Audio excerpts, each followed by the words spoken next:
Sebelum memasuki materi, saya akan memperkenalkan tim project dari kelompok kami.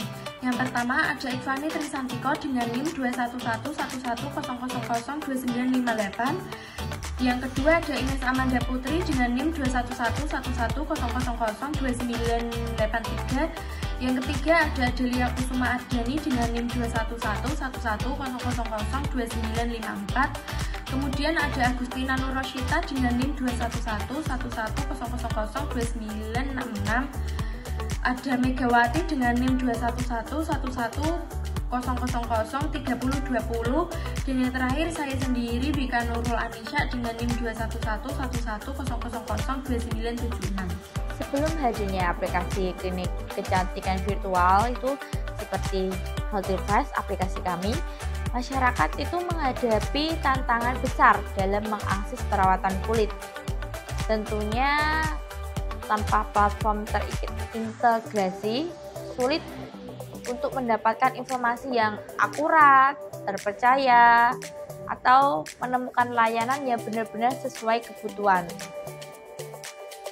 Informasi perawatan kulit tersebar di berbagai media sosial seperti WA, IG, TikTok, Facebook, dan seperti blog juga, forum, tetapi tidak semuanya itu bersumber dari orang yang profesional atau yang ahli dalam bidangnya. Dan tentunya hal ini membuat banyak orang keliru memilih perawatan yang justru bisa memperburuk kondisi kulit. Selain itu, keterbatasan ulasan dan rekomendasi dari pengguna itu terkadang tuh menimbulkan keraguan dalam memilih layanan kecantikan, sehingga banyak orang itu enggan menjalani perawatan secara rutin. Dan masalah tersebut itu akan menghambat dalam menjaga kesehatan kulit secara optimal, yang pada akhirnya itu akan menyebabkan masalah kulit dalam waktu jangka panjang. Dengan masalah-masalah tersebut akan mengalami dampak. Yang pertama itu dampaknya kesulitan dalam mencari informasi. Tanpa adanya aplikasi yang menyediakan layanan klinik kecantikan secara virtual, itu masyarakat kesulitan dalam mendapatkan informasi yang tentunya yang akurat, terpercaya, serta informasi yang tersedia seringkali tersebar di berbagai platform dengan kualitas yang berbeda-beda. Dan tentunya itu tidak semua berasal dari sumber yang kredibel atau terpercaya, serta menimbulkan kebingungan terutama bagi orang awam yang baru pertama kali perawatan soal kulit, karena sulit membedakan informasi yang valid dan efektif. Sebagai hasilnya itu mereka itu cenderung melakukan perawatan yang tidak tepat atau ke klinik yang abal-abal, kalau istilahnya sekarang seperti itu, serta menggunakan produk yang tidak cocok untuk jenis kulit, karena sebelum ke pelayanan klinik mesti mereka memakai produk-produk dari yang lain, serta akan itu memperburuk jenis kondisi kulit yang atau menyebabkan kulit menjadi iritasi. Yang kedua, adanya kurangnya ulasan dan rekomendasi sebelum adanya aplikasi Healthy Face. Masyarakat juga kesulitan mendapatkan ulasan atau rekomendasi tentang layanan kecantikan yang tentunya terpercaya. Klinik kecantikan yang tersedia itu belum tentu memiliki informasi yang transparan tentang kualitas layanan yang mereka gunakan. Tanpa ulasan dari pengguna lain atau rekomendasi dari orang-orang atau rekomendasi dari ahli, masyarakat hanya mengandalkan informasi dari iklan atau promosi dari selebgram misalnya, yang itu cenderung subjektif Dan hal tersebut dapat menyebabkan orang ragu atau bahkan tidak istilahnya tidak puas setelah mendapatkan layanan karena hasil yang didapat itu tidak sesuai dengan ekspektasi tentunya. Untuk yang ketiga itu ada waktu tunggu yang tidak pasti. Masalah yang sering terjadi itu tentang waktu tunggu yang tidak menentu ketika ingin berkonsultasi atau mendapatkan layanan di klinik kecantikan. Kebanyakan klinik kecantikan melayani klien dengan sistem antrian manual sehingga waktu tunggu sering tidak pasti dan bisa sangat lama terutama di kota besar. Ketidakpastian ini berakibat ketidaknyamanan bagi klien yang memiliki jadwal sibuk dan mereka itu harus menunggu tanpa kepastian kapan giliran mereka akan tiba. Dan hal ini akan menghambat efisiensi waktu dan tentunya membuat banyak orang enggan untuk melakukan perawatan rutin di klinik kecantikan. Sebelum adanya aplikasi HealthyFace, masyarakat mengalami tantangan dalam mendapatkan informasi, kurangnya ulasan atau rekomendasi terpercaya, dan waktu tunggu yang tidak pasti untuk layanan kecantikan. Dan kehadiran aplikasi virtual ini diharapkan mampu mengatasi ketiga dampak di atas dan memudahkan masyarakat dalam mendapatkan layanan yang tentunya untuk kualitas dan pengalaman yang lebih nyaman dan efisien. Solusi dan cara mengatasi dari masalah klinik kecantikan kami yaitu virtual HealthyFace. Solusinya yaitu dengan cara membuat website informasi yang detail tentang layanan yang ditawarkan, harga, dan jadwal untuk menarik konsumen. Yang kedua yaitu cara mengatasi masalahnya, yaitu yang pertama kurangnya informasi, kesulitan dalam mencari informasi, yaitu dengan cara kami akan membuat website atau platform media sosial seperti Instagram, TikTok, dan Facebook. Isinya itu untuk layanan dan layanan produk dari klinik kecantikan kami.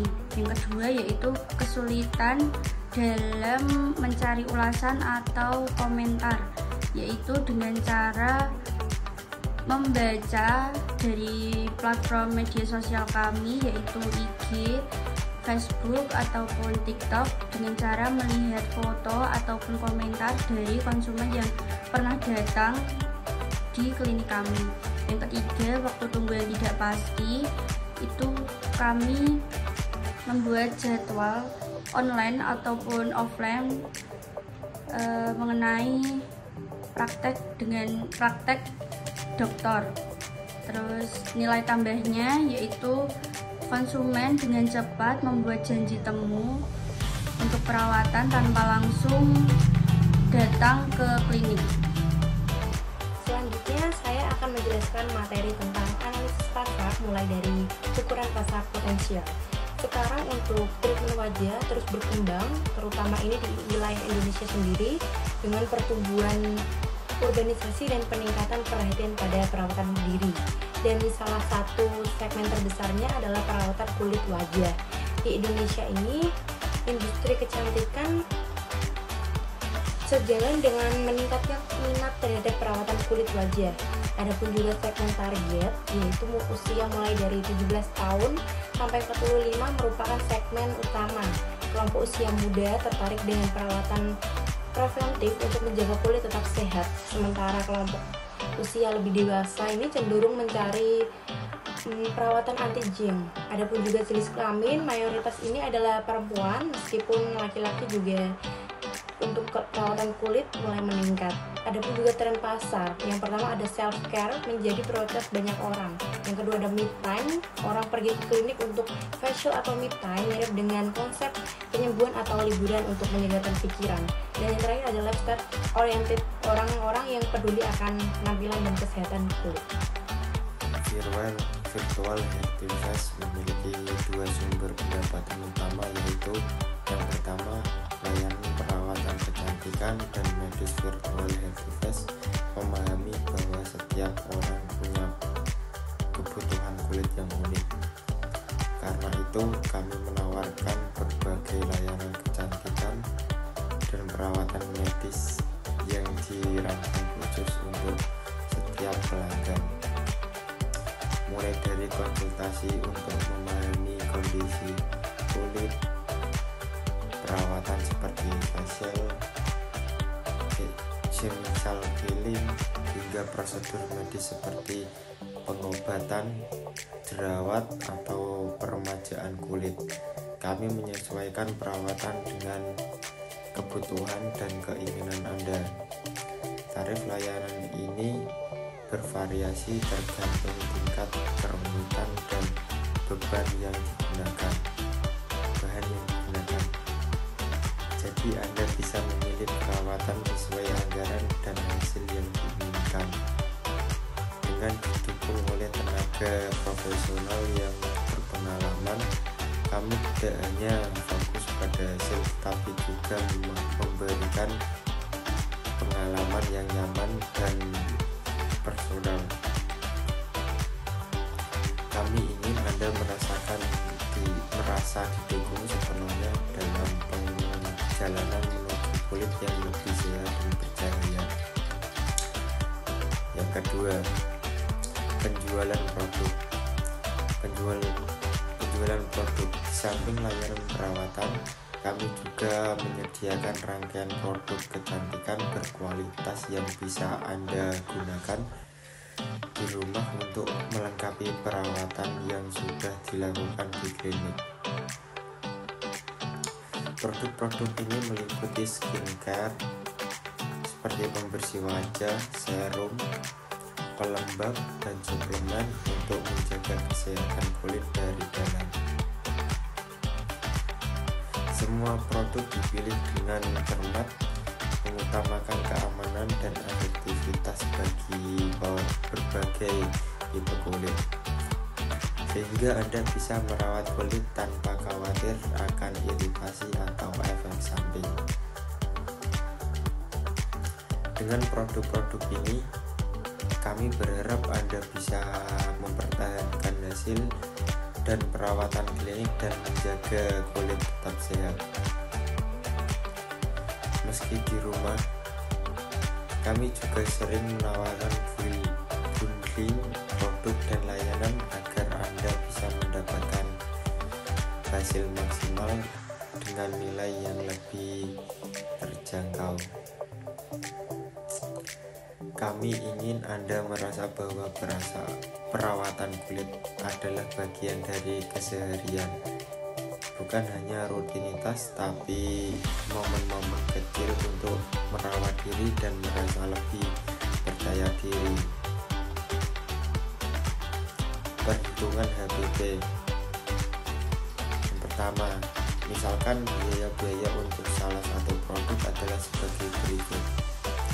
Biaya bahan baku sebesar Rp50.000, biaya tenaga kerja sebesar Rp10.000, biaya overhead pabrik sebesar Rp5.000, biaya pengemasan sebesar Rp5.000, total HPP per unit produk.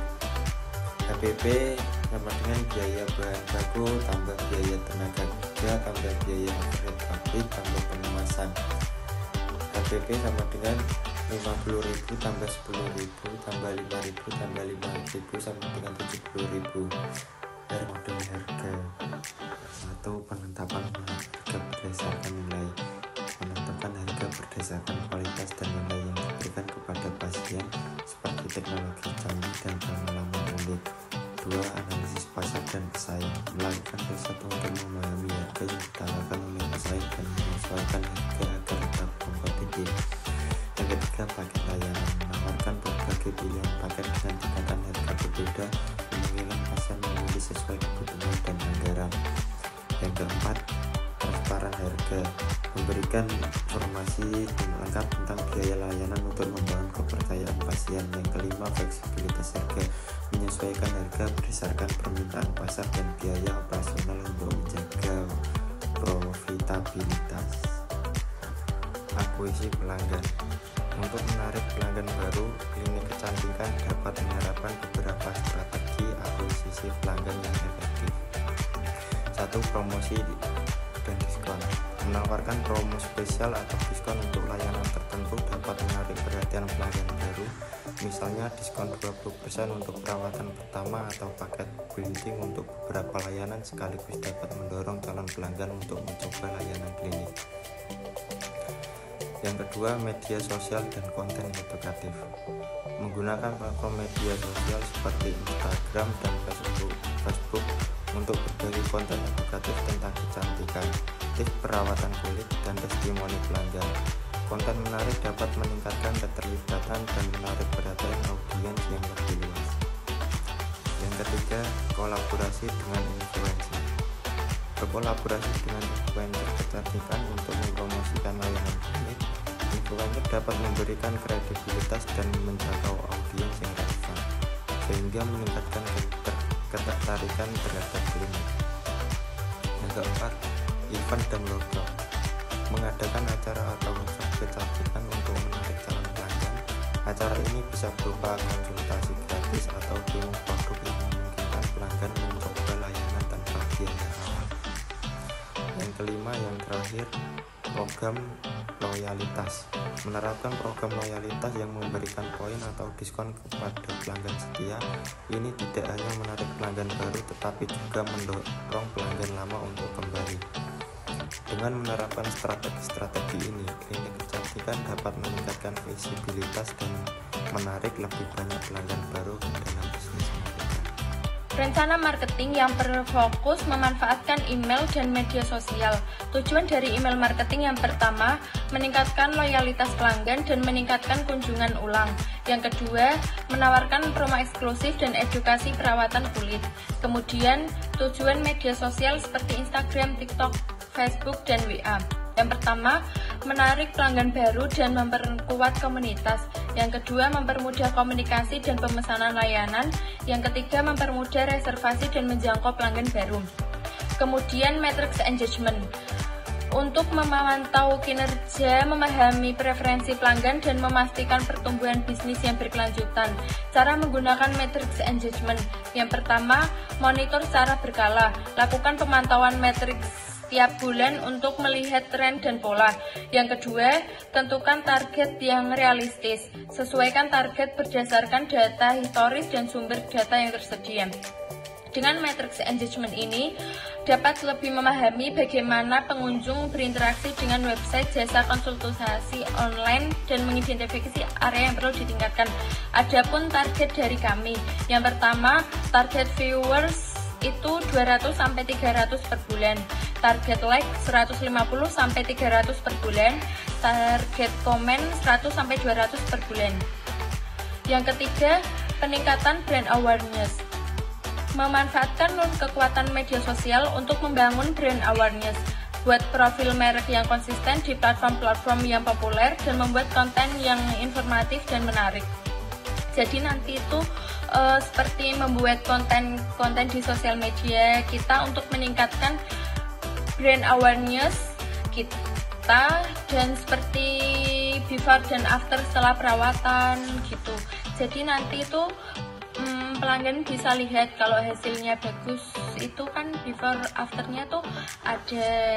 Jadi nanti tuh pelanggan bisa tahu berarti ini bagus, jadi kan nanti pelanggan bisa berdatangan gitu. Saya akan menjelaskan tentang analisis kompetitor.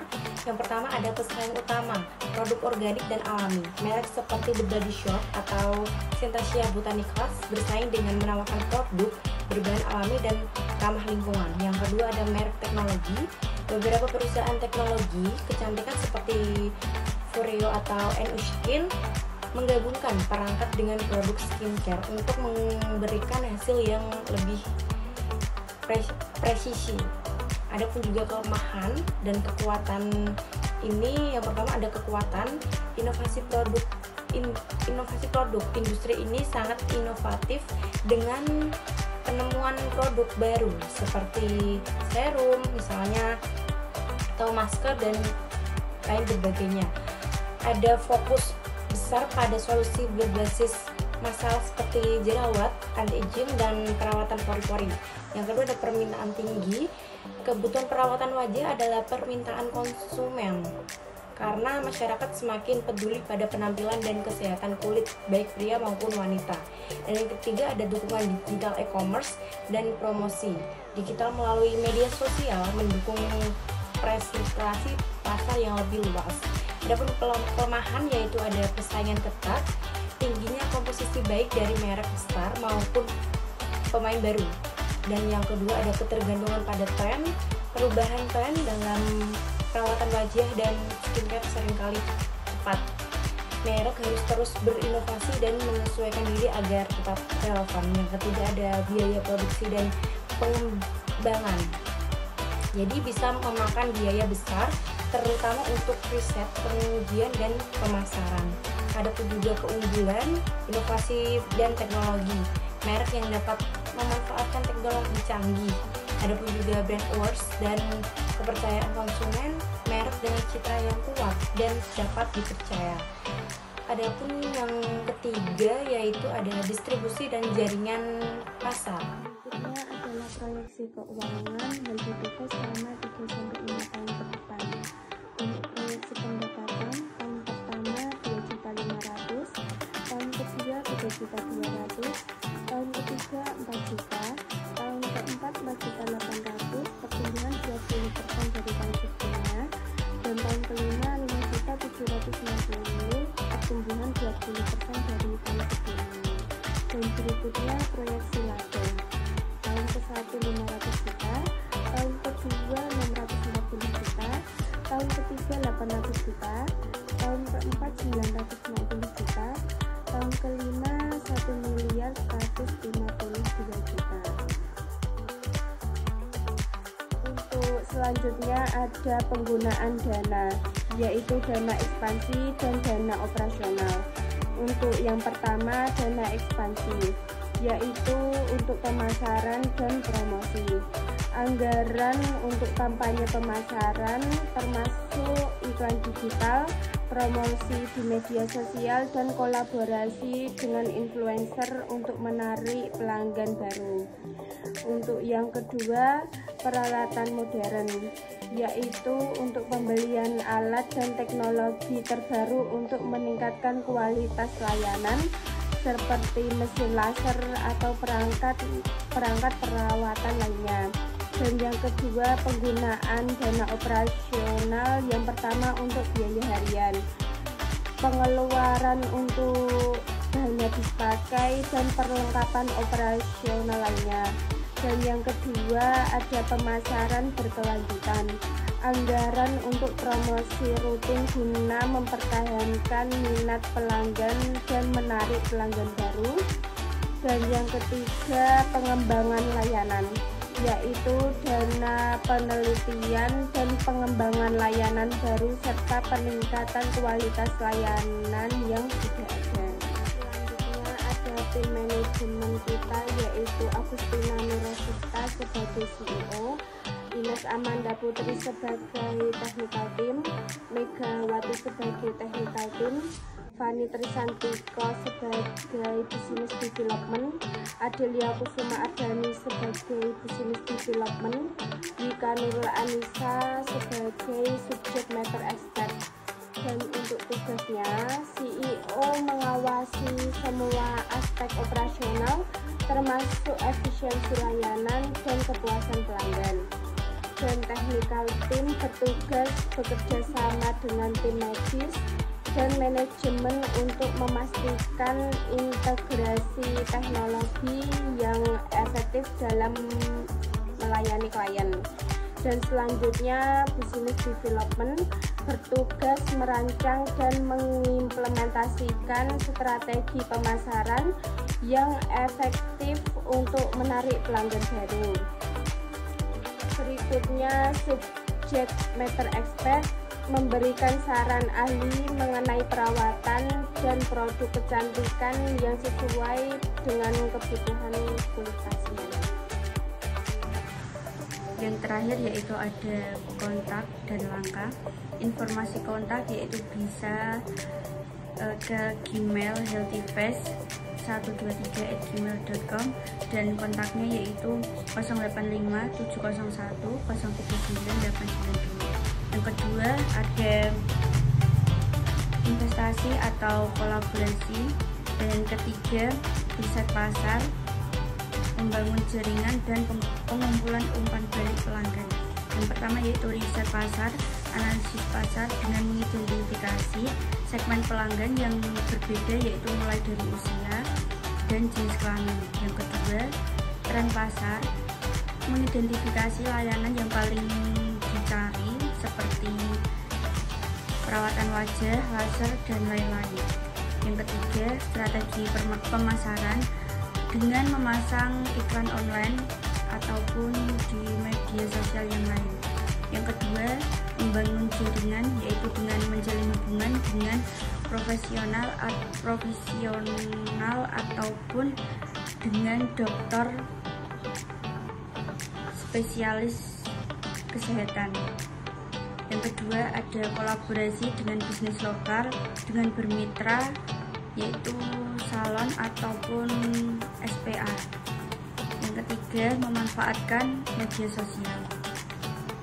Yang ketiga, pengumpulan umpan balik pelanggan yaitu dengan menganalisis kinerja pelayanan dan meninjau terhadap persaingan. Terima kasih.